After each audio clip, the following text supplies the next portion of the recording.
City cable news కి స్వాగతం. మిలాదున్ నబీ పర్వదినాన్ని ముస్లింలు అత్యంత ఆనందోత్సాహాలతో జరుపుకున్నారు.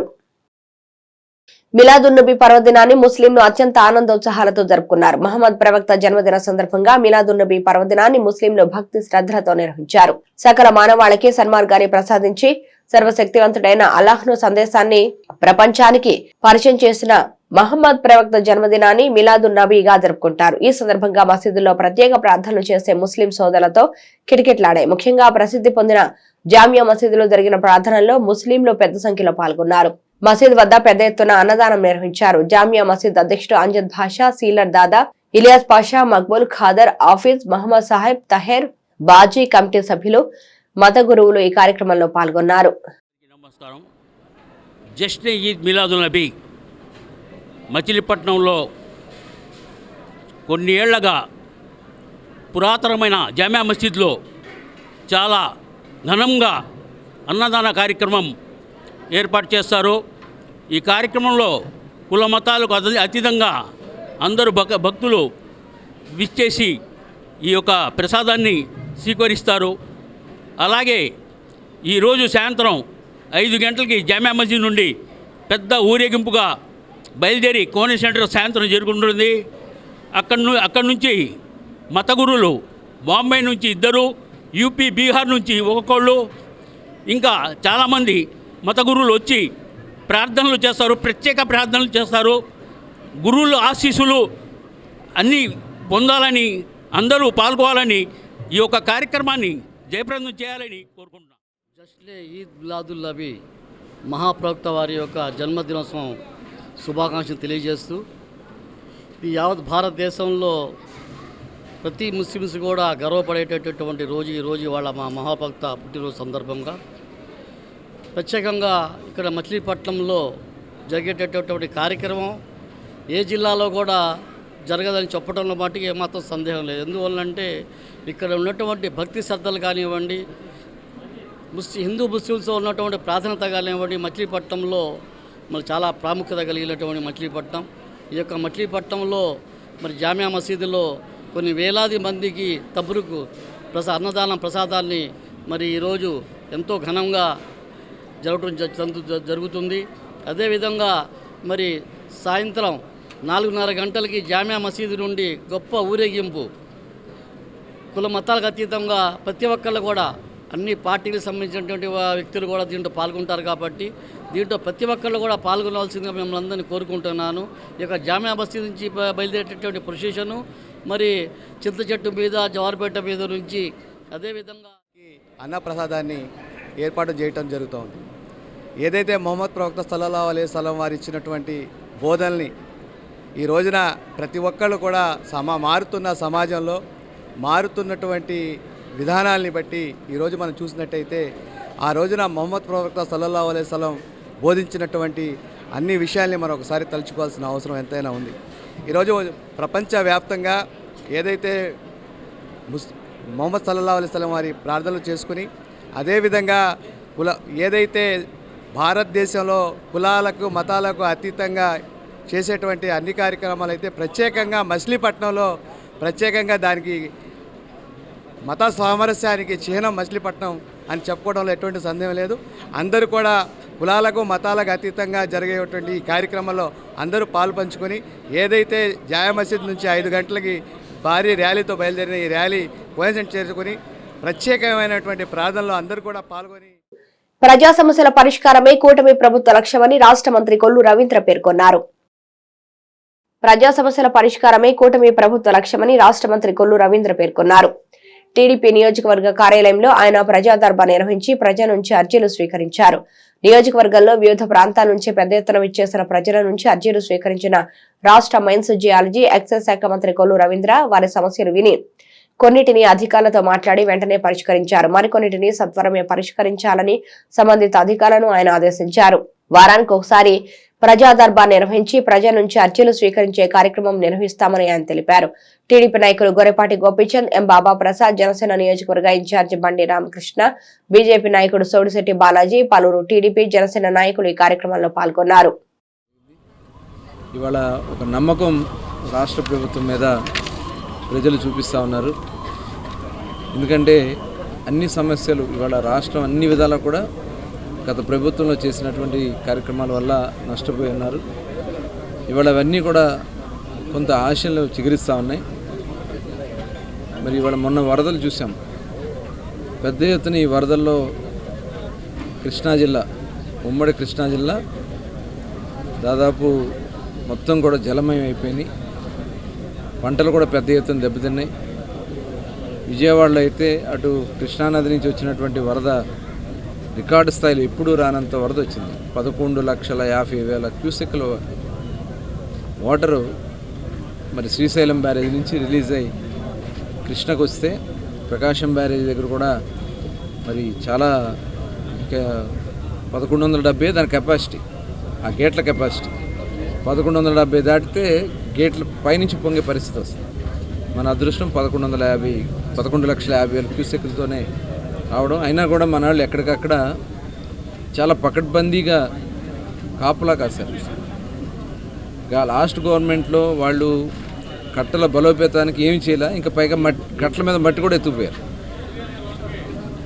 మన ఏదైతే ప్రకాశం బ్యారేజ్ దిగువ అంతా కూడా తెల్లవారులు కాపలా కాసి ఇసుక మూటలు పెట్టుకుని మిషన్లు పెట్టుకుని ఎక్కడన్నా ఓళ్ళ పడతా ఉంటే ఇమ్మీడియట్గా స్పందించి ఆ ఓళ్ళ పూడ్చడం వల్ల పెను ప్రమాదం ఈ ప్రకాశం బ్యారేజ్ డౌన్లో మనకు ఇటు ఉయ్యూరు కానీ, అలాగే తోట్లవల్లూరు కానీ, ఇటు రేపల్లి కానీ, అవినిగడ్డ కానీ, లంకల భూములు కానీ, ఇవన్నీ కూడా, అట్లాగే మచిలీపట్నం, ఇటు వాడపాలెం, యాదర, ఈ గ్రామాలన్నీ కూడా మనం కాపాడుకోగలిగాం. కాకపోతే పైన బుడమేరు ఎప్పుడు రానంత వరద బుడమేరులో రావడం వల్ల అటు విజయవాడ అంతా కూడా మునిగిపోయింది. సింగనగర్, జక్కంపూడి అర్బన్లో, విజయవాడ అర్బన్లో దాదాపు 32 డివిజన్లు నీటిలోనే ఉన్నాయి చాలా రోజులు. సాక్షాత్తు ముఖ్యమంత్రి గారు అక్కడే ఉండి సాధారణ స్థితి వచ్చే వరకు మరి పడినటువంటి బుడమేరు మీద పడినటువంటి కట్ట మీద అక్కడ గండ్లు కూడా యుద్ధ ప్రాతిపదిన వర్షం పడుతూ ఉన్నా, వరద వస్తూ ఉన్నా మరి అక్కడ కూర్చడం జరిగింది. అలాగే ఆ బుడమేరు వాటర్ అంతా కూడా విజయవాడ నుంచి అవన్నీ కూడా మొత్తం గన్నవరం, గుడివాడ, అటు పెనమలూరు, కొల్లేరు వరకు కూడా, ఇంకా కొల్లేరులో ఇంకా ఇప్పటికీ వాటర్ ఉన్నాయి లంక గ్రామాల్లో. ఈ వాటర్ అంతా కూడా కేవలం వైఎస్ఆర్ పార్టీ నాయకులు చేసినటువంటి ఒక దురాలోచనల వల్ల అటు పోలవరం రైట్ కెనాల్ మీద ఉన్నటువంటి మట్టి అంతా కూడా అమ్ముకున్నారు. ఆ మట్టితోనే ఆ కట్టలు కానీ బలోపేతం చేసినట్టయితే ఇవాళ ఇంత విపత్తి సంభవించేది కాదు, ఇంతమంది నష్టపోయేవాళ్ళు కాదు. కేవలం వైఎస్ఆర్ పార్టీ నాయకుల స్వార్థానికి ఇవాళ బలైపోయింది. చాలామంది ఆస్తులు నష్టపోయారు. అయినా కూడా చంద్రబాబు నాయుడు గారు అవన్నీ కూడా ఎన్యూమరేట్ చేయమని, ఇళ్ళు పోయిన వాళ్ళకి, లేకపోతే ఇంట్లో గ్రౌండ్ ఫ్లోర్ వరకు ఇళ్ళు అయితే అన్నీ కూడా సామాన్లు పోతే సామాన్లు, దానికి కావాల్సినటువంటి మోటార్ సైకిల్కి రిపేర్లు కావాలంటే రిపేర్లకి, ఎలక్ట్రానిక్ కంపెనీలతో మాట్లాడే ఎలక్ట్రానిక్ సంబంధించిన పరికరాలకి, ఇవన్నీ కూడా చేస్తున్నారు. రేపు 17వ తారీఖున టోటల్ ఎన్యూమరేషన్ మొత్తం కూడా అయినటువంటి ఎన్యూమరేషన్కి నష్టపరిహారం ప్రభుత్వ పరంగా ప్రజా దర్బారు పెట్టారు. ఈ యొక్క సమస్యలు ఏంటంటే అనేక మంది కుటుంబ సమస్యలతో, ఉద్యోగంలో సమస్యలు, కంపెనీలకి అర్జీ పెట్టుకుంటే అధికారులు పట్టించుకోకపోతే వెంటనే మాట్లాడి చేయటం, ఈ చూస్తున్నాం. ఇది టిక్కో ఇళ్ళు రావటం, వాళ్ళకేమో డబ్బులు తీసుకుని గత ప్రభుత్వం వాళ్ళకి ఏమాత్రం పని చేయకపోవడం వల్ల ఆ సమస్యలతో ఉన్నారు. ఎక్కడికక్కడ అధికారులు కొంతమంది మరి చేయకపోవడం వల్ల వాళ్ళు ఇబ్బంది పడుతున్నారు. గత ప్రభుత్వం తీసుకున్న నిర్ణయాల వల్ల, ఎందుకంటే వాళ్ళు ఏమీ పని చేయలేదు. మరి రూరల్ నుంచి కూడా అనేక మంది సమస్యలతో వస్తున్నారు. వాళ్ళకి పొలాలు తీసుకున్నారండి, మాకు కోర్టుకి భూములకి డబ్బులు రాలేదని చెప్పి వస్తే అవన్నీ కూడా సాల్వ్ చేస్తున్నాం. ఇది చాలా మంచి అటువంటి కార్యక్రమం. ప్రజలకి నాయకుడు దగ్గర అవ్వటం, ప్రజలు డైరెక్ట్గా నాయకుడు చెప్పుకుంటాం, వెంటనే అధికారులతో మాట్లాడటం జరుగుతుంది. ఇవన్నీ కూడా 80-90% సాల్వ్ అవుతున్నాయి. లేదంటే వారం రోజులు అది సాల్వ్ చేస్తున్నారు. ఇది చాలా మరి కూటమి ప్రభుత్వానికి మేమందరం కూడా రుణపడి ఉంటాం. ఈ బందర్లో ఒక కొత్త వినూత్నమైన ప్రక్రియ ఇది. మన గతంలో ఏనాడు కూడా డైరెక్ట్గా ప్రజలతో ముఖాముఖి, ప్రజల సమస్యలు డైరెక్ట్గా నాయకుడు తెలుసుకోవటం, తక్షణమే పరిష్కారం కోసం చర్యలు ఆదేశించడం అనేది ఈ ప్రజాస్వామ్యంలో ఒక నూతన ఒరవడి. ఇలాంటి నూతన ఒరవడి సృష్టించడం ద్వారా నిన్న క్యాల్కులేషన్ చూస్తాను, 80% సమస్యలు విత్ ఇన్ వీక్ ఆర్ 15 డేస్లో పరిష్కారం అయితే ఉన్నది చాలా గొప్ప శుభపరిణామం. ఇది ప్రజలు మంచి ఆనందంగా ఉన్నారు. ఈ దర్బారు మరింత విజయవంతం కావాలని, ఇది వారం కూడా కంటిన్యూస్గా ఎలాంటి బ్రేక్ లేకుండా మీరు చేయడం ద్వారా ఈ బందర్ మండలంలో ఉన్న 50 డివిజన్లు కాకుండా దీన్ని అట్లాగే మనం ప్రజల ఒక మండలంలో కూడా దీన్ని ఎక్స్టెండ్ చేసి ఈ టౌన్ వరకు పరిమితం చేసి మండలం హెడ్ క్వార్టర్స్లో మేజర్ పంచాయతీలు కూడా పెట్టి ఈ నియోజకవర్గానికి సంబంధించిన సమస్యలను కూడా ఖచ్చితంగా తీస్తారని, అలాగే ఎన్డీఏ ప్రభుత్వ నాయకత్వంలో, చంద్రబాబు నాయకత్వంలో, పవన్ కళ్యాణ్ గారి నాయకత్వంలో, అలాగే బీజేపీ నాయకత్వంలో ఈ ముగ్గురు కలయిక చాలా సుపరిణామం. అలాగే కొల్లు రవీంద్ర గారి నాయకత్వంలో కూడా ఈ బందరు సర్వతోముఖ అభివృద్ధి చెందుతుందని చెప్పి ఆశిస్తూ ఈ ప్రజలు చూస్తున్నప్పుడు చాలా ఆనందంగా వాళ్ళు ఆనంద భాషలతో వెళ్తాం కూడా చూశాను, ఆనందంగా వెళ్తాం చూశాను. మా సమస్యలు తక్షణ పరిష్కారం దొరుకుతాయండి. గత ప్రభుత్వంలో కూడా మేము ఏనాడు చూడలేదు. క్షణాల్లో పరిష్కారం దొరుకుతుంది, రోజుల్లో పరిష్కారం దొరుకుతుంది. ఇదే చిన్న పరిష్కారాల కోసం మేము ఆఫీసుల చుట్టూ రోజుల తరబడి, నెలల తరబడి, వారాల తరబడి తిరిగిన సందర్భాలు ఉన్నాయి. ఇలాంటి ఆంధ్రప్రదేశ్ పవర్ లిఫ్టింగ్ అసోసియేషన్ ఆధ్వర్యంలో నిర్వహించిన రాష్ట్ర స్థాయి పవర్ లిఫ్టింగ్ పోటీలో మచిలీపట్నానికి చెందిన కె హర్షిత్ సాయి స్వర్ణ పతకం సాధించాడు. ఇటీవల కాలంలో మచిలీపట్నంకి చెందిన యువత క్రీడలో అత్యుత్తమ ప్రతిభ కనబరుస్తూ పలు అవార్డులు కైవసం చేసుకుని జన్మనిచ్చిన ఊరికి రాష్ట్ర, దేశ స్థాయిలో పేరు ప్రఖ్యాతలు తెస్తున్నారు. ఈ నేపథ్యంలో తాజాగా ఆంధ్రప్రదేశ్ పవర్ లిఫ్టింగ్ అసోసియేషన్ ఆధ్వర్యంలో నిర్వహించిన రాష్ట్ర స్థాయి పవర్ లిఫ్టింగ్ పోటీల్లో మచిలీపట్నానికి చెందిన కె హర్షిత్ సాయి స్వర్ణ పతకం సాధించాడు. ఇటీవల అంబేద్కర్ కోనసీమ జిల్లా అమలాపురంలో నిర్వహించిన ఆంధ్రప్రదేశ్ పవర్ లిఫ్టింగ్ అసోసియేషన్ 11వ రాష్ట్ర స్థాయి పవర్ లిఫ్టింగ్ పోటీల్లో చింతకుంటపాలెంకు చెందిన K Harshit Sai sub junior విభాగంలో స్వర్ణ పతకం సాధించాడు. గతంలో జిల్లా స్థాయిలో వెండి పతకం సాధించిన హర్షిత్ పవర్ లిఫ్టింగ్ లో మరిన్ని విజయాలు సాధించాలని ఈ సందర్భంగా పలువురు ఆకాంక్షించారు.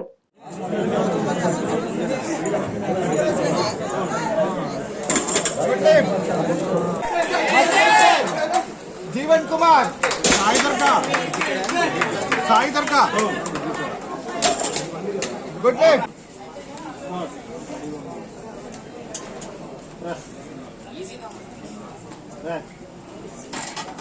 गुड लेफ्ट సత్యసాయిబాబా 100వ జన్మదినోత్సవ వేడుకల్లో భాగంగా రాష్ట్ర స్థాయి వ్యాస రచన పోటీలను నిర్వహిస్తోంది.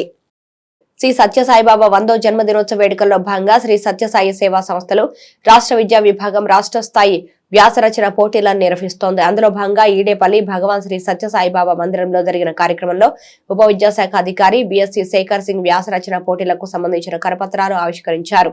ఈ సందర్భంగా ఆయన మాట్లాడుతూ ఈ నెల 26, 27, 30 తేదీల్లో పట్టణ స్థాయిలో ఈ పోటీలు నిర్వహిస్తున్నట్లు సత్యసాయి సేవా సమితి ప్రతినిధులకు అన్ని విద్యా సంస్థల హెడ్ మాస్టర్లు, అధినేతలు సహకరించవలసిందిగా విజ్ఞప్తి చేశారు. సమితి కన్వీనర్ పోతుగుచ్చి ఆంజనేయ కుమార్ మాట్లాడుతూ మచిలీపట్నం పరిసర ప్రాంతాల్లోని విద్యా సంస్థలు, కళాశాలలో ఈ పోటీలు నిర్వహిస్తున్నట్లు తెలియజేస్తూ ఫస్ట్ కేటగిరీలో 8, 9, 10 విద్యార్థులు, సెకండ్ కేటగిరీలో ఇంటర్మీడియట్, పాలిటెక్నిక్, ఐటీఐ విద్యార్థులు, 3వ కేటగిరీలో degree, engineering, medical, DEd, BEd విద్యార్థులు పాల్గొనవచ్చని తెలిపారు. ఈ కార్యక్రమంలో Hanumakonda Venkateswara Rao, P Kalyani, P Varaprasad, Samayavanthula Venkata Chinnaiah Gupta, Singaraju Bharathi, CH Pramila తదితరులు పాల్గొన్నారు. శ్రీ సత్యసాయి సేవా సంస్థలు ఆంధ్రప్రదేశ్ వారు రాష్ట్ర వ్యాప్తంగా ప్రభుత్వ, ప్రైవేట్ విద్యా సంస్థలతో పాటుగా కళాశాలలు, అలాగే ఇంజనీరింగ్, మెడికల్, డిఈడి, బిఈడి మొదలగు అన్ని కళాశాలల్లోనూ కూడా 3 కేటగిరీలుగా వ్యాసరచన పోటీలను నిర్వహించడం జరుగుతుంది. దీని యొక్క ఉద్దేశం సత్యసాయి విశ్వవిద్యాలయంలో ఉన్నటువంటి విలువలు ఏ రకంగా ఉన్నాయి అని మొత్తం రాష్ట్ర వ్యాప్తంగా అన్ని విద్యా సంస్థలకి, విద్యాధికారులకి తెలియచేసే విధంగా, దీంతోపాటుగా తల్లిదండ్రులకు కూడా దాని మీద ఒక అవగాహన కలిగించే నిమిత్తం ఈ యొక్క వ్యాసరచన పోటీలను నిర్వహించడం జరుగుతుంది. ఇలా ప్రతి ఊరిలోనూ, జిల్లా లెవెల్లోనూ, పట్టణ స్థాయిలోనూ ప్రథమ, ద్వితీయ, తృతీయ బహుమతులను తీసి జిల్లాకి పంపించి, జిల్లాలో వచ్చినటువంటి ఫస్ట్, సెకండ్, థర్డ్ని 23 జిల్లాలు కలిపి స్టేట్ లెవెల్లో ఆ యొక్క బహుమతుల్ని ప్రకటించడం జరుగుతుంది. ఏ కేటగిరీకి సంబంధించి ఆయా స్థాయిల్లో అక్కడ బహుమతులు ఇవ్వడమే కాకుండా రాష్ట్ర స్థాయిలో గెలుపొందినటువంటి ప్రతి విభాగానికి సంబంధించినటువంటి మొదటి బహుమతి వచ్చినటువంటి విద్యార్థికి బంగారపు పథకాన్ని, రెండో బహుమతి వెండి పథకాన్ని, మూడో బహుమతిని కాంస్య పథకాన్ని భాగంగా విద్యా విభాగం ఆంధ్రప్రదేశ్ వారు నిర్వహిస్తున్నటువంటి ఈ రాష్ట్ర స్థాయి వ్యాసరచన పోటీలు ఏవైతే ఉన్నాయో దానికి మన విద్యాశాఖ తరపున వివిధ స్థాయిల్లో వారు పైన స్థాయిల్లో వారు అనుమతి పొందడం జరిగింది. దానికి సంబంధించి మన డివిజన్ మచిలీపట్నం డివిజన్లో కూడా తగినంత ప్రోత్సాహం తప్పనిసరిగా తెలియజేస్తాం. ముఖ్యంగా రేపు ఈ సబ్జెక్టు కాంప్లెక్స్లు జరిగేటువంటి ఇది ఉంది, పరిస్థితి ఉంది. కాబట్టి అలాంటి అవకాశాలు ఉన్నప్పుడు అక్కడికి వీళ్ళ ఎవరైనా రిప్రజెంటేటివ్స్ కనుక వెళ్ళినట్టయితే వీళ్ళ ప్రతినిధులు వెళ్ళి అక్కడ ముఖ్యంగా తెలుగు అలా లాంగ్వేజెస్లో ఉన్నటువంటి టీచర్స్ని కనుక కలిసి వారికి కొంత ఈ ఈ కార్యక్రమాన్ని గురించి అవగాహన కల్పించినట్టయితే తప్పనిసరిగా ఇది మంచి సక్సెస్ఫుల్గా జరిగేటువంటి అవకాశం ఉంది. కాబట్టి సాయిబాబా గారి ఆశీస్సులతోటి ఇంకా గత సంవత్సరం అంటున్నారు, ఇంకా ఎక్కువ స్థాయిలో ఈ కార్యక్రమం. ఇది మనం 3 సంవత్సరాల నుంచి పెడుతున్నాము. మొదటి సంవత్సరం వచ్చి ఆచార్య దేవోభవ పెట్టాము, తర్వాత మాతృదేవోభవ పెట్టాము. ఈసారి God is the true friend పెడతాము. ఇది మీ స్కూల్స్లో మీ టీచర్స్తో కరెక్షన్ చేయించి 1, 2, 3 ఇస్తే చాలండి. కాబట్టి ఈ కార్యక్రమాన్ని అందరూ పిల్లల్లో విలువల్ని పెంచడానికి ఉపయోగపడుతుంది కాబట్టి మీరు ఉపయోగించుకోవాల్సిందిగా కోరుతున్నాను. పిల్లలందరినీ ఇందులో ఇంక్లూడ్ చేస్తే వాళ్ళకి ప్రోత్సాహకంగా ఉంటుంది, ప్లస్ వాళ్ళల్లో విలువలు కూడా పెంచినట్లు ఉంటుంది. కాబట్టి టీచర్స్ అందరూ సహకరించి కార్యక్రమాన్ని సక్సెస్ చేస్తారు. గణపతి నవరాత్రి ఉత్సవాల ముగింపు సందర్భంగా నగరం గణేష్ నిమజ్జన ఊరేగింపులతో కోలాహలంగా మారింది. గణపతి నవరాత్రి ఉత్సవాల ముగింపు సందర్భంగా నగరం గణేష్ నిమజ్జన ఊరేగింపులతో కోలాహలంగా మారింది. నగరంలోని వివిధ ప్రాంతాల్లో వినాయక చవితి సందర్భంగా ఏర్పాటు చేసిన గణేష్ మండపాల్లో గణపతి విగ్రహాలను భారీ ఊరేగింపులతో నిమజ్జనానికి తరలించారు. మేళతాళాలు, తీన్మార్ వాయిద్యాలతో పాటు డీజే సౌండ్ల హోరుతో భక్తుల నృత్యాలతో ఊరేగింపులు అత్యంత కోలాహలంగా నిమజ్జనానికి తరలి వెళ్లాయి. దారి పొడవునా భక్తులు గణేష్ విగ్రహాలకు హారతలిచ్చి నైవేద్యాలు సమర్పించారు. గణేష్ నిమజ్జనాలను పురస్కరించుకొని పోలీసులు విస్తృతంగా బందోబస్తు ఏర్పాటు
సమాజం ఆధ్వర్యంలో మహమ్మద్ ప్రవక్త జన్మదిన వేడుకలు ఘనంగా నిర్వహించారు.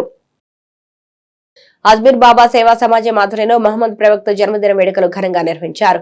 సయ్యద్ బాజీ ఆధ్వర్యంలో జరిగిన ఈ మిలాదున్నబీ వేడుకల్లో సయ్యద్ పీర్ పవిత్ర ఖురాన్ పఠించి లోక కళ్యాణార్థం ప్రత్యేక ప్రార్థనలు చేశారు. వైద్మిర్ క్లబ్ ఆర్డీ ప్రతినిధి నున్నా సత్యప్రసాద్ జెండా ఆవిష్కరించారు. ఈ సందర్భంగా విద్యార్థులకు పుస్తకాలు, పెన్నులు పంపిణీ చేశారు. వృద్ధుల నేత్రాలు పన్నీరుతో శుభ్రపరిచి కంటి సమస్యలకు తీసుకోవాల్సిన జాగ్రత్తలు సయ్యద్ పీర్ వివరించారు. ఈ కార్యక్రమంలో డాక్టర్ నాగేశ్వరరావు, సయ్యద్ బాజీ, షేర్ అలీ, ఖాజా, ఇస్మాయిల్, నితిన్, ఇక్బాల్ తదితరులు పాల్గొన్నారు. మీలాదనబీ శుభాకాంక్షలు. మానవతకు మహోదయం ప్రవక్త హజరత్ మొహమ్మద్ జననం. ప్రవక్తల పరంపరలో చిట్ట చివరి ప్రవక్త 1400 సంవత్సరాలకు పూర్వము మక్కాలో జన్మించారు. ఆయన చేసిన త్యాగాలు ఎనలేనివి. బలహీనుల ఆశాజ్యోతిగా, మహిళలకు, కార్మికులకు అండగా, గొప్ప సామాజిక సంస్కర్తగా ప్రవక్త జీవితం ముస్లింలకే కాదు సర్వ మానవ కోటికి మార్గదర్శనం. నేడు మానవాళి ఎదుర్కొంటున్న సమస్యలకు హజరత్ మహమ్మద్ ప్రవక్త బోధనలు ఎంతగానో ఉపకరిస్తాయి. అల్లా సర్వేశ్వరుడు ఒక్కడేనని ఆయన్నే ఆరాధించాలన్నారు. అదే ముక్తికి మార్గమన్నారు. అల్లా పంపిన ఖురాను గ్రంథం సందేశాలు ప్రజలకు చేర్చారు. తల్లి పాదాల వద్ద స్వర్గం ఉన్నదని మాతృమూర్తి ఔన్నత్యాన్ని చాటారు. ప్రజల్లో ఆడపిల్లలపై వివక్షత, బాలికా శిశు హత్యలను రూపుమాపారు. భార్య నోటికి ఒక ముద్ద అందించడం కూడా సదాచరణీయమని స్త్రీ గౌరవాన్ని పెంచారు. అందరికీ మిలాద్ నబీ శుభాకాంక్షలు. హజరత్ మహమ్మద్ ప్రవక్త అందరికీ ఆదర్శమూర్తి. మక్కా నగరంలో జన్మించారు. ప్రవక్తల పరంపరలో చిట్ట చివరి ప్రవక్త. దేవుడు అల్లా సర్వేశ్వరుడు ఒక్కడే, జాతి ఒక్కటే, మానవ జాతి అని అన్నారు. అల్లా సర్వేశ్వరుడు పంపిన ఖురాన్ గ్రంథాన్ని ప్రజలకు వారు అందించారు. హజరత్ మహమ్మద్ దైవైత్య ప్రకారం జీవించారు. ఆయన సందేశాలు అల్లా సర్వేశ్వరుడు ఒక్కడే. ప్రతిరోజు 5 పూటల ప్రార్థన, ఉపవాస దీక్ష, నిరుపేదలకు దాన ధర్మాలు, హజ్ కబా యాత్ర చేయాలని ఉద్బోధించారు. ప్రపంచం ముస్లింలే కాదు మానవ కోటికి మార్గదర్శ హజరత్ మహమ్మద్ ప్రవక్త. ఇహపరాల సౌపల్యానికి ఆయన బోధనలు. చల్రాస్తా సెంటర్లో మంచినీటి మెయిన్ పైప్ లైన్ లీక్ అయి వృధాగా డ్రైనేజీలో మంచినీరు పోతున్నా పట్టించుకునే నాథుడు లేడని స్థానికులు ఆరోపిస్తున్నారు. నగరంలో మంచినీటిని అధికారులు రోజు విడిచి రోజు ప్రజలకు సరఫరా చేస్తున్నారు. అయితే అనేక ప్రాంతాల్లో పైప్ లైన్ లీక్ అయి వృధాగా మంచినీరు పోతున్నా మున్సిపల్ సిబ్బంది పట్టించుకోకపోవడం ప్రజల విమర్శలకు గురవుతోంది. తాజాగా చల్రాస్తా సెంటర్లో మంచినీటి మెయిన్ పైప్ లైన్ లీకేజీ వృధాగా మంచినీరు డ్రైనేజీలో కలుస్తున్నా మున్సిపల్ అధికారులు పట్టించుకోవడం లేదని స్థానికులు ఆరోపిస్తున్నారు. గత 20 రోజుల నుంచి ఈ విధంగా పైప్ లైన్ లీకేజీ వృధాగా మంచినీరు పోతుందని వారు వివరించారు. ఏమండి, ఇక్కడ డ్రైనేజీ లీక్ అయిపోయిందండి. నేను సైకిల్ షాప్ పని చేసుకుంటాను. దాని పక్కన డ్రైనేజీ లీక్ అయిపోయింది. మంచినీళ్ళే లీక్ అయిపోయినాయి. 20 రోజుల నుంచి ఎవరూ పట్టించుకోవట్లేదు. ఎవరు చెప్పినా ఎవరూ మాట్లాడతలేదు. నేను పని చేసుకుంటాను కూడా అవకాశం లేదు. మొత్తం కరిగిపోయింది. అక్కడ సగం రోడ్డు కరిగిపోయింది. అక్కడ ఎవరో పట్టించుకోవట్లేదు సార్. నేను సైకిల్ షాప్ మెకానిక్ని, అక్కడే పని చేసుకుంటా. మీరు కొద్దిగా సహకరించి ప్రభుత్వం ద్వారా కొద్దిగా తొందరగా అది కంప్లీట్ చేయాలని కోరుకుంటున్నామండి. మేము మాకు తెలిసిన వాళ్ళు ఎవరు లేరండి. ఇక్కడ ఉన్న వాళ్ళు మీరు అందరూ తెలుసు కాబట్టి ఈ డ్రైనేజ్ చూసినా కూడా మీకు అర్థమవుద్ది ఎంత. అవన్నీ మంచినీళ్ళు సార్. మంచినీళ్ళు ఉన్నబట్టి అందరికీ ఎన్నో రకాలుగా ఇబ్బందులుగా ఉంటుంది. ఆ మంచినీళ్ళు కూడా అనవసరంగా పాడైపోతున్నాయి. కొద్దిగా దగ్గరుండి అధికారులు అందరూ వచ్చి కొద్దిగా సహకరిస్తే బాగుంటుందని కోరుకుంటున్నాం. మున్సిపాలిటీ అధికారులనే మేము కోరుకుంటున్నాం అండి. వాళ్ళకి మించి ఎవరు ఉంటారు ఇంకెక్కడ, వాళ్ళనే కోరుకుంటున్నాం. కొద్దిగా దగ్గరుండి దయచేసి కొద్దిగా తొందరగా పూర్తి చేయమని కోరుకుంటున్నాం. ఇక్కడ అందరూ కూడా ఇక రిక్షా కార్మికులు కానీ సైకిల్ కార్మికులు కానీ చాలామంది ఉన్నారు ఇక్కడ. వాళ్ళందరికీ నిత్యం కూడా ఇక్కడే నుంచొని ఇక్కడే చేసుకునే పనులు అవన్నీ మీరు దగ్గరుండి చేయమని కోరుకుంటున్నాం. దయచేసి కోరుకుంటున్నాం అండి. ఇక్కడ చల్రాస్తా సెంటర్లో 15 రోజుల నుండి మంచినీళ్ళ పైపు పగిలిపోయి వాటర్ లీక్ అయిపోయి జనాలకు చాలా ఇబ్బందిగా ఉంది. ఎంతమంది చెప్పినా ఎవరేం పట్టించుకోవట్లేదు. దయ ఉంచి తొందరగా ఇది కమిషనర్ గారు తీసుకెళ్లి వెంటనే రిపేర్ చేయించాలని కోరుకుంటున్నాం. వరద బాధితులను ఆదుకోవడంలో విజయ హైస్కూల్ అగ్రగామిగా నిలిచిందని అవనిగడ్డ ఎమ్మెల్యే మండలి బుద్ధప్రసాద్ అన్నారు. చల్లపల్లిలోని విజయ అకాడమీలో అవనిగడ్డ నియోజకవర్గంలోని లంక ద్వీప గ్రామాల వరద బాధితులను ఆదుకోవడం కోసం విజయ హైస్కూల్ విద్యార్థులు సమీకరించిన 5 లక్షల విరాళాన్ని ప్రిన్సిపల్ నాగళ్ల భీమారావు అవనిగడ్డ ఎమ్మెల్యే బుద్ధప్రసాద్ కు అందజేశారు. ఈ సందర్భంగా ఎమ్మెల్యే మాట్లాడుతూ చిట్టి చేతుల గట్టి సాయం స్ఫూర్తిదాయకమన్నారు. బాధలు ఉన్న వారిని ఆదుకోవాలనే మానవత్వం చిన్న వయసులోనే విద్యార్థుల్లో కలిగించేందుకు ఈ విరాళాల సేకరణ కార్యక్రమం చక్కని వేదికగా నిలిచిందన్నారు. సంస్థ చైర్మన్ ఎన్ఆర్ఐ గొర్రెపాటి రంగనాథ్ బాబు ప్రతి ఏటా కోట్లాది రూపాయలు వెచ్చించి పేద విద్యార్థులకు రైతులకు అందిస్తున్న సహాయంతో స్ఫూర్తి అందుకున్న విజయ అకాడమీ విద్యార్థులు వరద బాధితుల కోసం 5 లక్షలు సేకరించడం ఉదాహరణమన్నారు. ఈ సందర్భంగా అత్యధికంగా విరాళాలు సేకరించిన చిన్నారులు 3వ తరగతి తుమ్మల గౌతమ్ 5,180 రూపాయలు, 1వ తరగతి విద్యార్థి గుమ్మడి జోవిత్ 5,311 రూపాయలు సేకరించగా వారిని ఎమ్మెల్యే బుద్ధప్రసాద్ అభినందించారు. ఈ కార్యక్రమంలో జిల్లా పరిషత్ మాజీ vice chairman Gorrepati Venkataramakrishna, principal Nagalla Bhimarao, MPP Kota Vijayaradhika, Gorrepati trust ప్రతినిధులు పాల్గొన్నారు. ఎందుకంటే గతంలో నాకు ఇక్కడ సునామీ వచ్చినప్పుడు జర్మనీ నుంచి మాకు కొంత సహాయం అందింది. ఆ జర్మనీ నుంచి సహాయం ఎలా అందిందంటే జర్మనీలో ఉన్న పిల్లలు, ఒక నగరంలో ఉన్న పిల్లలందరూ కూడా డబ్బులు వసూలు చేసి ఆ డబ్బులు అక్కడ మేయర్ గారికి ఇవ్వటం, ఆ మేయర్ గారు నాకు ఇవ్వటం, ఇక్కడ దాదాపు 100 ఇళ్ళు 4 షెల్టర్లు కట్టింది. ఆ స్ఫూర్తి ఆ రోజున అందుకుంటాం. దాన్నే మన అవనిగడ్డ నియోజకవర్గంలో ఈ రోజున మళ్ళా ఈ వరద బాధితులకి సహాయం కోసం ఇవాళ మీరంతా కూడా నడుము పెట్టడం చాలా సంతోషం. దీంట్లో పిల్లల చేత వసూలు చేయడం ధనబద్ధమా కాదా అన్నది కూడా ఒకటి. కానీ ఈ వయసులో ఎవరైతే కష్టాలు ఉన్నారో ఆ కష్టాల్లో ఉన్నవారి కన్నీరు తొడటానికి మన చిట్టి చేతులు కూడా తోడవ్వాలన్న ఒక దృక్పథాన్ని ఆలోచన కోసం ఈ కార్యక్రమం చెప్పి మాత్రం భావిస్తుంది. ఎందుకంటే ఆ పెద్దలందరూ పోయేసి ఇవ్వచ్చు డబ్బులు, కానీ పిల్లల్లో కూడా ఒక ఆలోచనలో ఎవరైతే బాధల్లో ఉంటారో ఆ బాధల్లో ఉన్న వారికి మనం కూడా తోడ్పడాలని చెప్పిన ఆలోచన ఈ వయసులో కలిగితే రాబోయే రోజుల్లో మీరంతా కూడా గొప్ప మానవత్వం అన్న మనుషులుగా రూపొందుతారన్న విశ్వాసం మా అందరికీ ఉంది, విద్యా ఉపాధ్యాయ వర్గానికి కూడా ఉంది. అంచేత ఈ కార్యక్రమం మీ చేతుల మీద జరిపించడం చాలా ఆనందదాయకంగా. పామారు మండల పాస్టర్స్ ఫెలోషిప్ సేవలు అభినందనీయమని పాస్టర్ బుర్రే జయరాజు పేర్కొన్నారు.